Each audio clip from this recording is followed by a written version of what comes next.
ముఖ్యులకు అందరికీ వేదిక మీద ఉన్న వాళ్ళు ఇక్కడ లేనటువంటి వాళ్ళు ప్రతి ఒక్కరికి కూడా మీడియా మిత్రులకు అందరికీ కూడా శిరస్సు వంచి నేను ధన్యవాదాలు తెలియజేస్తా ఉన్నాను. అందరూ ఇప్పుడు మాట్లాడిన పెద్దలు చెప్పినట్టు పాలమూరు పార్లమెంట్ ఎన్నిక ఏ విధంగా జరిగిందో మీ అందరూ చూసింది. ఇక్కడ ముఖ్యమంత్రి గారే స్వయంగా నేనే నిలబడ్డానటువంటి విధంగా ప్రచారం చేసిండ్రు. ఆయననే ఇక్కడ పోటీ చేస్తున్నట్టు ప్రచారం చేసిండ్రు ఇక్కడ ఉన్నటువంటి ముఖ్యమంత్రి రేవంత్ రెడ్డి గారు. ఈ ఎన్నికల్లో ఎట్టి పరిస్థితుల్లో కూడా అరుణమ్మ గెలవకూడదు, భారతీయ జనతా పార్టీ గెలవకూడదు అనేటటువంటి పెద్ద ఎత్తున వాళ్ళు చేయనటువంటి ప్రయత్నం లేదు. ప్రతి ప్రయత్నం చేసిన వాళ్ళు మనం ఓడగొట్టడానికి. ఇక్కడ ఉన్నటువంటి కార్యకర్తలు కానీ నాయకులు కానీ ఏ ఒక్కరు కూడా వెనక్కి తగ్గకుండా అధికార పార్టీ ఎన్ని రకాల భయభ్రాంతులకు గురి చేసినా, ఏ రకమైనటువంటి ఫోన్లు చేసి బెదిరించినా, గ్రామాల్లో అనేక రకాలుగా ఇబ్బంది పెట్టడానికి ప్రయత్నం చేసిన, కొంతమంది వ్యాపారులు ఉన్న వాళ్ళ వ్యాపార పరంగా కూడా బెదిరించిన, ఎవరిని ఏ రకమైనటువంటి బెదిరింపులకు గురి చేసినా ప్రతి ఒక్కరు కూడా ఒక కమిట్మెంట్ తో ధైర్యంగా మొక్కవలటువంటి ధైర్యంతో నిలబడి భారతీయ జనతా పార్టీకి కమలం పువ్వు గుర్తు మీద ఓటేసి ఇక్కడ నుంచి పెద్ద ఎత్తున ఓటు ఇచ్చినటువంటి ప్రతి ఒక్కరికి కూడా ఈ సందర్భంగా మరోసారి ధన్యవాదాలు తెలియజేస్తా ఉన్నాం. ఇంతకుముందు చెప్పినట్టుగా ముఖ్యమంత్రి గారికి వారు అప్పుడు ఎమ్మెల్యేగా ఉన్నారు, ముఖ్యమంత్రి కాదు, రాష్ట్ర కాంగ్రెస్ పార్టీ అధ్యక్షులుగా ఉన్నారు. ఎమ్మెల్యేగా పోటీ చేసిండ్రు. మల్కాజిగిరిలో అంతకుముందు ఎంపీగా పోటీ చేసిన ఎంపీగా ఉన్నారు. ఆ తర్వాత మొన్న ఎన్నికల్లో అసెంబ్లీ ఎన్నికల్లో ఇక్కడ శాసనసభ్యుడిగా మళ్ళీ పోటీ చేసిండ్రు రాష్ట్ర కాంగ్రెస్ పార్టీ అధ్యక్షునిగా. ఆ రోజు ఎమ్మెల్యే ఎన్నికల్లో ఆయనకు వచ్చిన ఓట్లన్నీ 1,07,000 ఓట్లు వారికి వచ్చినాయి మొన్న ఎమ్మెల్యే ఎలక్షన్లలో. ఆ రోజు నేను ముఖ్యమంత్రి అయితే అని చెప్పి వారు ఓటు అడిగి ఓటు వేయించుకుంటే 1,07,000 వచ్చినాయి.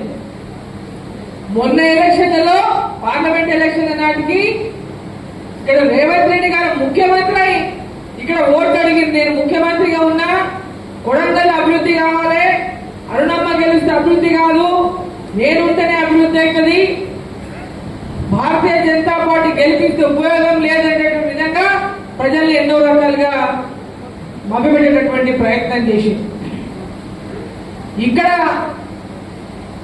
ముఖ్యమంత్రిని ఓడిస్తే, ముఖ్యమంత్రికి తక్కువ ఓట్లు వస్తే, ముఖ్యమంత్రి ఈరోజు మామూలు పార్లమెంట్ ఓడిపోతే, ఆయన ఉన్నటువంటి పార్లమెంట్ ఓడిపోతే ఆయనకు గౌరవం తక్కువ అని చెప్పి ప్రతి ఒక్క చోట కూడా ప్రచారం చేసిండ్రు.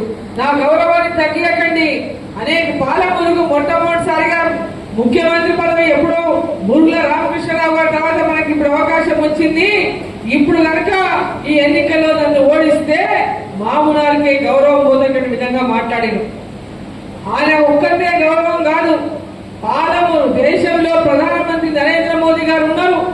ఇక్కడ పార్లమెంటు సీటు కూడా గెలిపిస్తే పాలమూరుకు గౌరవం తగ్గుతుంది. భారతీయ జనతా పార్టీ నుంచి ఇక్కడి నుంచి కూడా పాలమూరు గొంతు పార్లమెంటులో వినిపించే అవకాశం కల్పించండి అంటే ప్రజలందరూ కూడా అవకాశాన్ని కల్పించి అభిమానించి ఆదరించిండు నరేంద్ర మోదీ గారి నాయకత్వంలో ఇక్కడ పార్లమెంటు సభ్యులుగా గెలవాలి. ఈరోజు 62,000 మనకు 63,000 వచ్చినాయి. అంతకుముందు తక్కువ ఓట్ల శాతం. పోయినసారి నేను పోటీ చేసినప్పుడు కూడా ఇక్కడ తక్కువ 40,000 చిల్లర వచ్చినాయి అన్నాడు.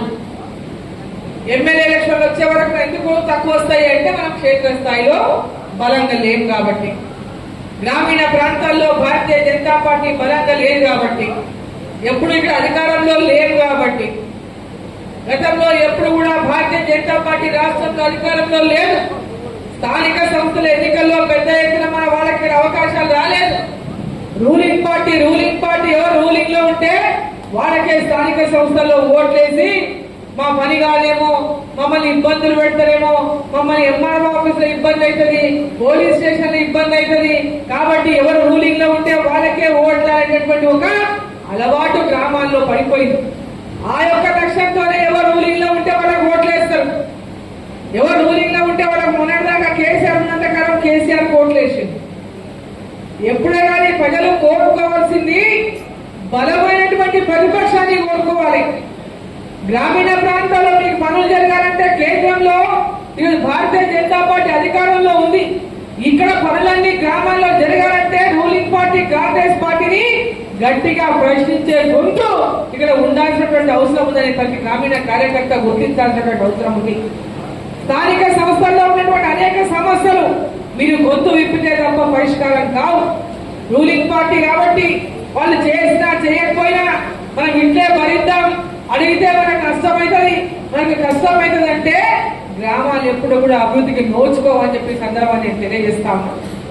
ఈ రోజు గ్రామీణ ప్రాంతాలు ఉన్నటువంటి ప్రతి గ్రామ పంచాయతీ కానీ, మండలం కానీ, జిల్లా పరిషత్ కానీ, మున్సిపాలిటీలు కానీ ప్రతి ఒక్కటి కూడా రేపు రాబోయేటటువంటి ఎన్నికల్లో భారతీయ జనతా పార్టీ కార్యకర్తలు క్షేత్రస్థాయిలో గట్టిగా ప్రజలకు విశ్వాసం కలిగించే విధంగా నరేంద్ర మోదీ గారి యొక్క పథకాలు, కేంద్ర ప్రభుత్వ పథకాలు ప్రతి ఒక్కరికి తెలియజేస్తూ గ్రామ గ్రామాన ఇంటికి తెలియజేసి ఆ పథకాల పట్ల అవగాహన కలిగించి ఆ పథకాలను అందజేసేటువంటి ప్రయత్నాన్ని మన కార్యకర్తలు భుజాన్ని ఎత్తుకొని గ్రామాల్లో పార్టీని బలోపేతం చేయాలని చెప్పి సందర్భంగా కోరుతా ఉన్నాను.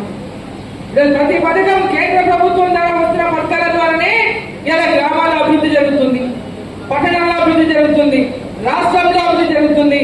మరి అన్ని అంశాలపై అవగాహన ప్రతి కార్యకర్త మనం సైలెంట్ గా ఉంటే, ప్రజల్లోకి వెళ్ళకపోతే ఎవరు Like, share, subscribe.